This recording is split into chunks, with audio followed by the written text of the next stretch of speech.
State coordination কমিটির তরফ থেকে একটি মামলা করা হয়। আজকে বিচারপতি অমিত সিনহা লিখ দিয়েছেন, কালকে শুনি বিষয়টা যেটা হচ্ছে হলো যে এই যোগা যেটা অর্গানাইজ করা হচ্ছে সারা ভারতবর্ষ, সেখানে গভর্নমেন্ট এমপ্লয়িজদের ওপর এটা ম্যান্ডেট থাকতে পারে। যে নোটিফিকেশনটা বার করেছে সেই নোটিফিকেশনের মধ্যে গভর্নমেন্ট এমপ্লয়িজদের ম্যান্ডেটারিলি যোগা পারফর্ম করতে হবে। এই জায়গা থেকে আপত্তিটা এই জন্য আমার মনে হয়েছে এবং ওনাদেরও মনে হয়েছে, সেটা হচ্ছে হলো যে এটা ভলেন্টারি হতে পারে, কারণ এটা সার্ভিসের ডিউটির মধ্যে পড়ে না। They are guided by service rules. তাদের যা আইন আছে, তাদের যা সার্ভিস রুল আছে, সেই অনুযায়ী তারা গাইডেড হবে। সরকার নতুন করে কোনো জিনিসকে ডিরেক্টলি চাপিয়ে দিতে পারে না।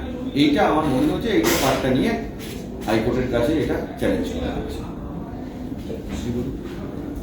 আমরা রাজ্য কোঅর্ডিনেশন কমিটির পক্ষ থেকে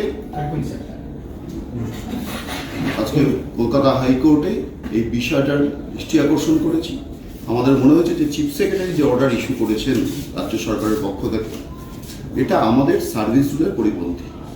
শুধু রাজ্য সরকারি কর্মচারী না, বোর্ড, কর্পোরেশন, শিক্ষক মহাশয়, শিক্ষা প্রতিষ্ঠান সবাইকে বলা হচ্ছে 21 তারিখ যে তাকে তার প্লেসে বা অফিসে বা রেড রোডে এসে তাকে যোগাসনে যুক্ত হতে হবে।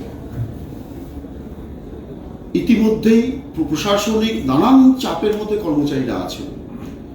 শিক্ষক মহাশয়রা স্কুলে বৃহৎ পোস্ট ভ্যাকেন্ট, শিক্ষকদের বর্ধিত দায়িত্ব পালন করতে হচ্ছে। সর্বোপরি আমাদের যে চাকরির নিয়মাবিধি আছে, সার্ভিস রুল আছে, আমরা West Bengal government service rule যেটা আছে, আমাদের ডিউটিস, রাইটস, অবলিগেশনস যেটা আছে, ক্লাসিফিকেশন, কন্ট্রোল, অ্যাপিল রুল যেটা আছে, তার দ্বারা গাইডেড হয়। সেখানে কোথাও এই ধরনের বিষয় ম্যান্ডেটরি হতে পারে না। নিশ্চয়ই আজকে যদি প্রশাসনের জরুরি কোনো পরিষেবা থাকতো বা ন্যাচারাল ক্যালামিটিস হতো, কর্মচারীরা বাউন্ড সেখানে গিয়ে তার কাজ করতে। সেখানে আমরা প্রতিবাদ তো দূরের কথা, সম্পূর্ণ সহযোগিতার হাত রাজ্য সরকারকে বাড়িয়ে দিতাম। কিন্তু এই ধরনের আদেশনামা জারি করে কর্মচারীদের বাধ্যতামূলক করা বোধহয় যায় না বলে আমাদের মনে হয়েছে। সেই জন্য আমরা কলকাতা হাইকোর্টের দ্বারস্থ হয়েছি। আগামীকাল তার শুনানি আছে।